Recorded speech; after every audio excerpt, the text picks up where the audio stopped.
Welcome to the Coast to Coast podcast, brought to you by Play Picks and the Lines. Coming to you from the East Coast still, Josh Lander, joined by my counterpart, as always, on the East Coast as well, Nate Weitzer. A nice little slate on Wednesday night for you guys. We did have a gift card winner last night. Congrats to Justin Liu for guessing the 66 points combined for Luka and Steph last night in a terrible game for the Warriors that we won't get into on this show. And as always, if you do need a FanDuel or DraftKings account, head over to fdpicks.com or dkpicks.com. Find all those local listings in your area, such as what we're about to jump into for tonight, Nate, on the 28th. Let's get it. Yeah, absolutely. There's so much to choose from tonight that I'm having trouble just narrowing it down. But here we go with the lines. Magic +3 at Cavs. Hawks +8.5 at Sixers. The Lakers are -2.5 at Wizards. Hornets +7.5 at the Celtics, who just lost to the Thunder. Oh, my goodness. Bulls +5 at Knicks. Spurs +5 at Heat. The Blazers are a pick'em line at this point. Still +1, maybe some books at Memphis. Pelicans +4 at Nuggets. The Clippers +3.5 at Suns. Kawhi still doubtful. And the Jazz are -8 at Kings, despite not having Donovan Mitchell or Mike Conley. And the first game that I was looking at last night, see where the line opens, is the Blazers at the Grizzlies. You know me as Dr. Revenge, Josh. And I'm playing a narrative angle here in this game. Dame Lillard, during their second consecutive loss to the Grizz, apparently got a little trash talk from young Dylan Brooks and told him, this is going to go one of two ways for you. And I don't think Dylan really backed down.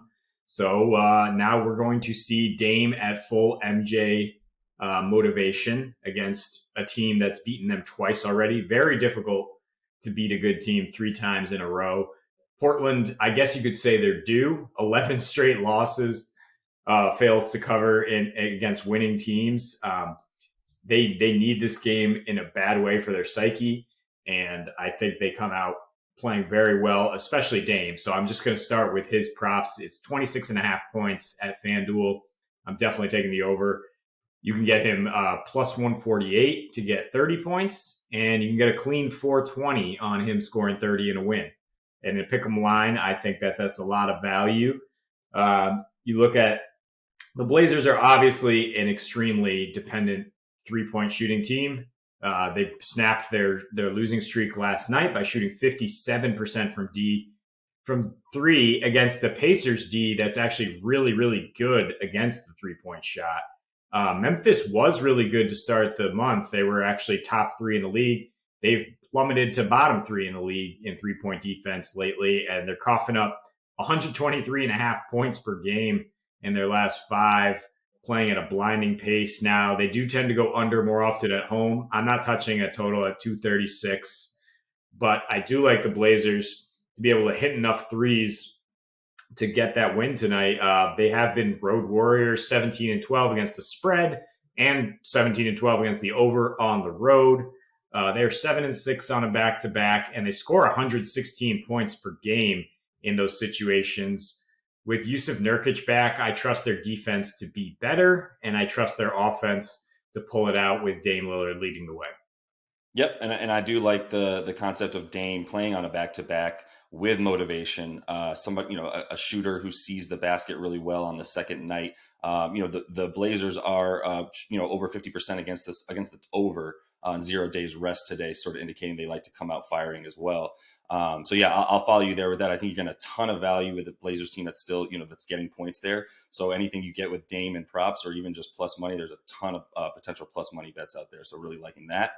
I'm going to bring it to a consistent theme here with the New York Knicks taking on the Chicago Bulls. And despite how much, I like what the Knicks are doing, it's really about the fact that the Bulls still don't have Zach LaVine. Vooch is doing what Vooch does, playing on a bad team and putting up big numbers.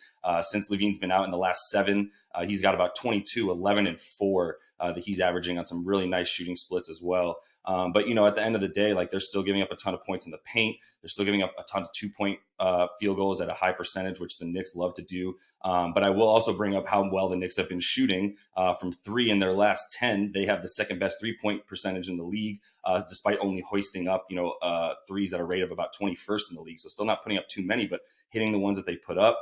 And they're still, defending the paint super well, fourth best paint defense, second best opponent effective field goal percentage. And really, like, if you look at what they've done against opposing centers this year, opposing centers starting centers are only averaging about 15 points, 9 boards, and 1 or 2 assists a game against this team. So I do think that they'll be able to throw enough at Vooch to take away pretty much everything else. You haven't really been seeing Markkanen or the likes of Kobe White or anybody like that really stepping up in the absence of Levine to be able to score against this Knicks team.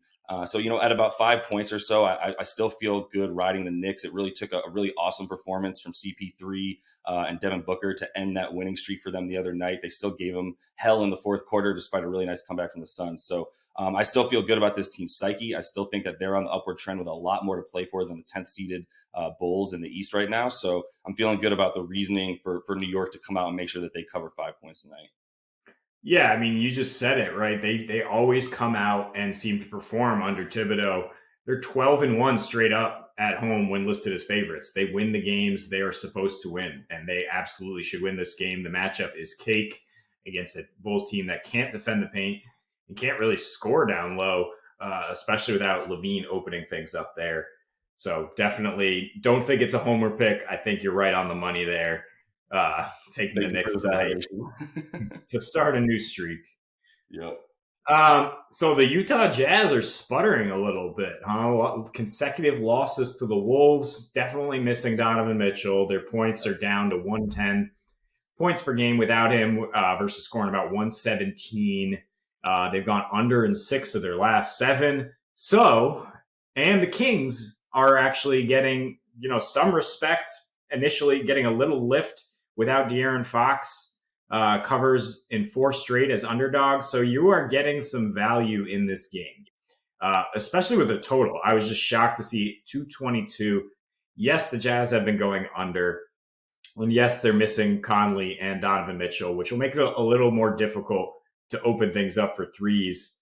But you're still looking at a Kings team that's dead last in points in the paint allowed and second to last in 3-point percentage allowed. That goes up to last in what they allow from 3 at home. They're 19-12 versus the over at home. Those games average 235 points.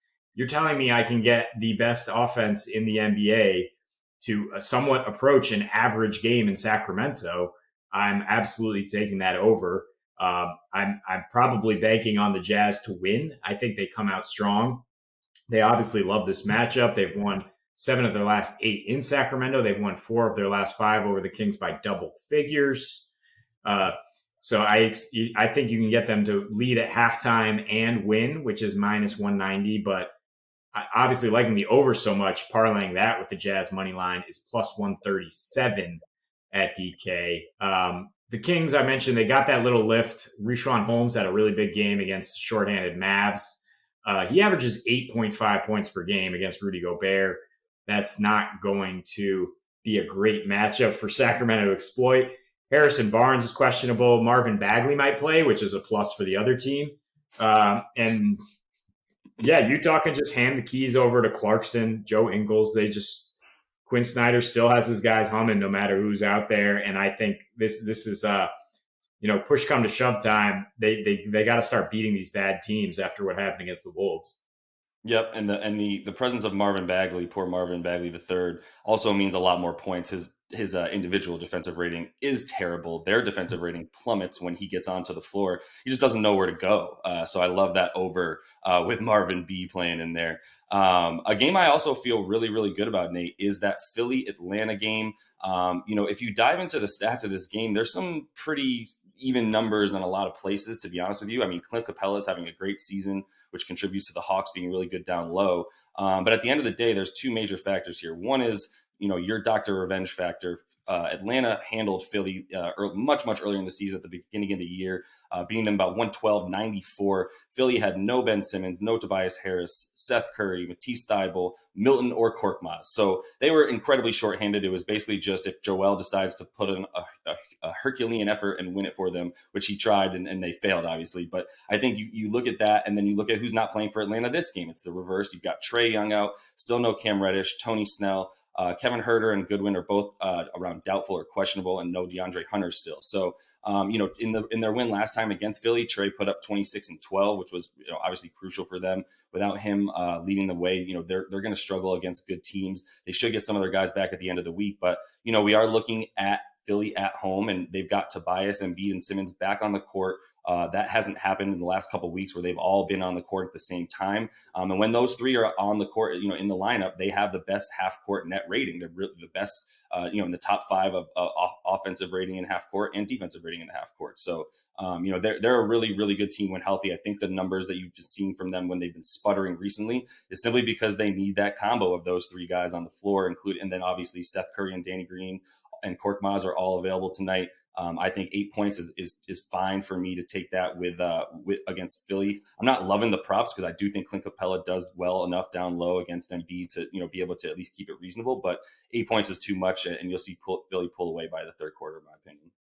Yeah, it's really interesting that Philly against the Thunder, who everybody rests, said, you know what, we're bringing all our guys back. We're just going to put our foot on the gas, and they just destroyed that OKC team. I don't think they'll be overlooking the Hawks tonight, as you mentioned. Yeah, looking to make up for a loss earlier this season. And with all three of those guys out there, yeah, you really got to feel confident in Philly at home. Yep. Just a couple quick hits on a slate that has a lot of appealing angles. I like the Suns money line against the Clippers, who will be without Kawhi. Obviously, we're riding a recent result there with the Clippers losing in New Orleans, but they need Kawhi back to beat a really good team like that. Suns win close games. They're back home now. Trust them there. The Nuggets also home against the aforementioned Pelicans. I like the Nuggets to win, but I think more so like the under. Recently, we've just seen they have the number of Zion Williamson and the Pels in terms of denying them down low, and there is no real answer for Jokic. You cannot have his number. So I think Nuggets win and under there. And from a DFS perspective, obviously we like Dame Lillard. It's worth noting that Jusuf Nurkic dominated Memphis, at least from a box score perspective, in those previous 2 meetings. If he's good to go on a back-to-back, definitely like him as a cheap center. Bradley Beal is cooking for the Wiz. We didn't touch on that Lakers game, but I think both him and Russ will come to play tonight. And Rui Hachimura is only 4.2K. Nice value there. It's going to be the Jordan Clarkson show, you'd think, in Sacramento with no Mitchell or Conley. Bojan Bogdanovic is a pretty solid play. He doesn't usually get you anything but points, but I would look at his points props as well. And Michael Porter Jr. has really stepped up as that second option for the Nugs. I think he does well against a Pelicans team that does not guard the three. Absolutely. I love what I'm seeing from MPJ in the absence of Jamal Murray. So we'll continue to monitor that for sure. That is all the time that we have for today, y'all. Make sure you are liked and subscribed. Jump in the comments. Let us know who you guys are betting on tonight. Having some fun hashing it out with you guys in there. As I said, we'll be back with another show for you guys tomorrow. And as for tonight, happy betting.